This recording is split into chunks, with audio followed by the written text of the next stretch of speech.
அன்பான நேயர்கள் அனைவருக்கும் உங்கள் தமிழின் அன்பு கலந்த வணக்கங்கள். இன்றைக்கு ஒரு அழகான காதல் கதையை தான் உங்களோடு நான் பகிரவிருக்கின்றேன். ஒரு கவிஞனுக்கும் அவன் கவி புனைந்த மொழிக்கும் இடையிலே உருவான காதல். உலகில் உள்ள அனைத்து தமிழ் உள்ளங்களிலும் இடம் பிடித்த ஓர் அரசியல் தலைவர் என்று கூறலாம். இவர் வசனங்களில் மெய்மறந்து போகாத மனிதர்களே இருக்க முடியாது. இவர் படிக்காத புத்தகமே இல்லை என்றும் கூறுகின்றார்கள். பல தமிழ் இலக்கியங்களை கற்றவர், தமிழை சுவாசித்தவர். தமிழால் நான், தமிழுக்காகவே நான் என்ற வாசகத்திற்கு மிகவும் பொருத்தமானவர். நான் சொன்ன வர்ணனையிலிருந்தே இவர் யாருன்னு நீங்கள் நிச்சயம் கண்டுபிடிச்சிருப்பீங்க. ஆமாங்க, அவர்தான் தமிழின் காதலன், தமிழ் மொழியின் பாவலன், தமிழின் தலைவன், நம் கவிஞன், முத்தமிழ் அறிஞர் திரு மு. கருணாநிதி ஐயா அவர்கள். கருணாநிதி ஐயாவை பற்றி ஒரு கவிதை எழுதுவதற்கான வாய்ப்பு எனக்கு கிடைத்தது அவருடைய 100ஆண்டு விழாவில். அந்த கவிதையை நான் உங்களோடு பகிர்ந்துக்கணும்னு ஆசைப்படுறேன்.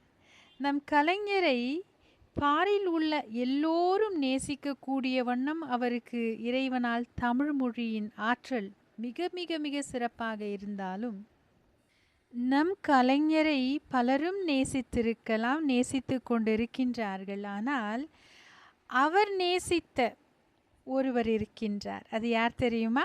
தமிழ். ஆம், கலைஞரின் காதலி தமிழ் மொழி. இப்போது அந்த கவிதையை உங்களுக்காக நான் வாசித்து காமிக்கிறேன். உங்களுடைய கருத்து ஏதேனும் இருந்தால் நிச்சயம் கமெண்ட் பண்ணுங்கள். நான் மாற்றங்கள் இருந்தால் அதை திருத்திக் கொள்கின்றேன். இதோ அந்த கவிதை உங்களுக்காக. எழுத்தை வைத்தே இடம் பிடித்தான் தமிழ் நெஞ்சங்களில், தன் எழுதுகோல் கொண்டே ஆட்சி செய்தான் மனித உள்ளங்களில். வீரம் நிறைந்த வசனங்கள் அவன் விதியை மாற்றியது. தமிழ் திரை உலகம் அவன் வருகைக்கு வாகை சூட்டியது. ஆளுமை திறமையின் ஆணிவேர் தெரிந்தவன், அரசியல் களத்திலும் அயராது உழைத்தவன். மாற்றங்கள் வேண்டும் என்று பல புதுமை படைத்த நம் சூரியன். தாய்ப்பற்றோ தமிழ் பற்றோ இரண்டையுமே ஒன்றாக்கி, தமிழே தன் தாய் என்று தரணிக்கே தொண்டாற்றி, மறைந்தாலும் விடியலாய் மறுபடியும் பிறப்பெடுப்பான், மறுஜென்மம் எடுத்தாலும் தமிழ்நாட்டில் அவதரிப்பான். மண்ணின் மனம் மாறாது தமிழிலே கவி வடிப்பான்.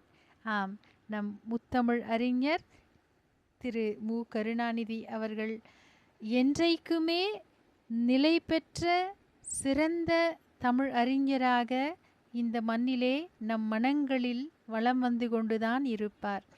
அழிவே இல்லாத, அழிக்க முடியாத பல சிறந்த படைப்புகளை தமிழ் மக்களுக்காகவும் தமிழை நேசிக்கும் கலைஞர்களுக்காகவும் விட்டு சென்றிருக்கின்றார். நன்றி. மீண்டும் ஒரு சிறந்த சிந்தனையோடு வாங்க தமிழோடு பேசுவோம்.